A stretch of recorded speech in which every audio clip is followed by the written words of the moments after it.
Takot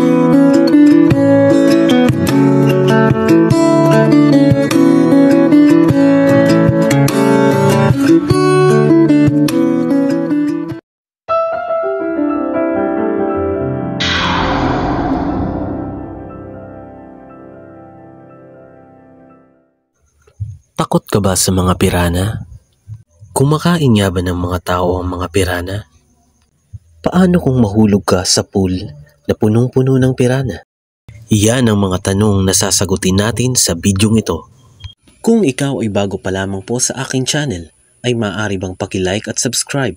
Hit mo na rin ang notification bell para sa susunod ay manotify ka sa mga i-upload ko pang mga video. Kayo ba ay nakapanood na ng mga pelikula patungkol sa mga pirana na kumakain ng mga tao? Siguro ang iba sa inyo ay nakapanood na ng mga piranhas movie. Minsan ba ay naisip nyo kung ito nga ba ay totoo o isang gawa-gawa lamang ng malikot na imahinasyon? Well, sa video natin ito ngayon ay samahan nyo akong sisiri ng hiwaga ng katotohanan sa mga nilalang na ito. Piranha, also known as Piraya or Caribe, meron itong mahigit 60 species o uri ng razor-toothed carnivorous fish na lumalangoy sa mga ilog at lawa ng South America sa loob ng mahigit 25 milyong taon hanggang sa kasalukuyan. Ang kanilang bilis sa paglangoy ay maaaring ikumpara sa bilis ng paglangoy ng mga pating. Ang mga isdang ito ay umaabot lamang ng 2 talampakan ng laki.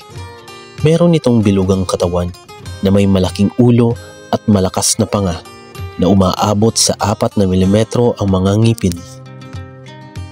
Dahil sa kanilang itsura na ito, ay sino ba naman ang hindi matatakot na baka sila ay maging hapunan ng mga blood-smelling creatures na ito? Ang mga ngipin kasi nito ay kasing talim ng mga blade. Ang isa sa uri nito o ang black piranha ay may record na pinakamalakas na panga sa lahat ng uri ng mga bony fish na may maximum force na 72 pounds o mahigit 32 kilograms. Malamang, pag ang daliri mo ay makagat ay hindi ka na makakapagkanta pa ng 10 mga daliri, putol ang isa. Ang ganoong kalakas na mga panga sa pagkagat ay masasabing mas malakas pa kaysa sa kagat ng great white shark at buwaya. Ang tanong dito ay kung totoo nga bang kumakain ng tao ang mga isdang ito. Well, the infamous answer is, kapag naligo ka sa pool ng mga pirana ay walang mangyayari sa iyong anumang pagkagat. Ang maling reputasyon nila sa mga pelikula ay hindi totoo o yun ay isa lamang mga alamat. Alam mo bang ang malaking bilang ng mga pirana ay mga omnivorous o ang mas madalas nilang kainin ay ang mga halaman kaysa sa mga karne. Samantalang ang iba namang mga kauri nito ay purong vegetarian. Ang buong katotohanan ay kapag lumusong ang tao sa bahagi ng tubig na mayroong pirana, ay hindi ang tao ang unang matatakot, kundi ang isdang ito ang unang lalangoy ng mabilis at papalayo. Bakit nga ba sila kinatatakutan? Yan ay dahil dito. Alam mo ba na ang dating former US President na si Theodore Roosevelt ang posibilidad na responsibilidad para sila ay katakutan?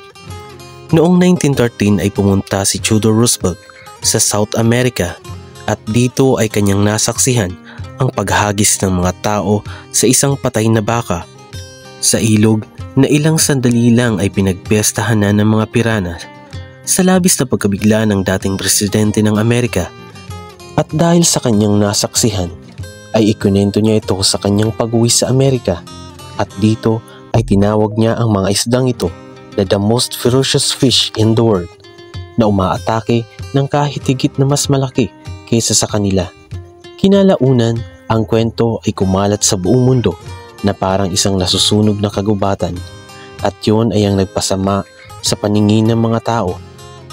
Mula noon ay wala pa namang naitala o naulat na tao na kinain o pinagpiestahan ng mga pirana. Trivia time! Alam mo ba na ang pangalan ng pirana ay hango sa Brazilian language na tupi, na ang ibig sabihin ay tooth fish? Sana ay may natutunan kayo sa bidyong ito.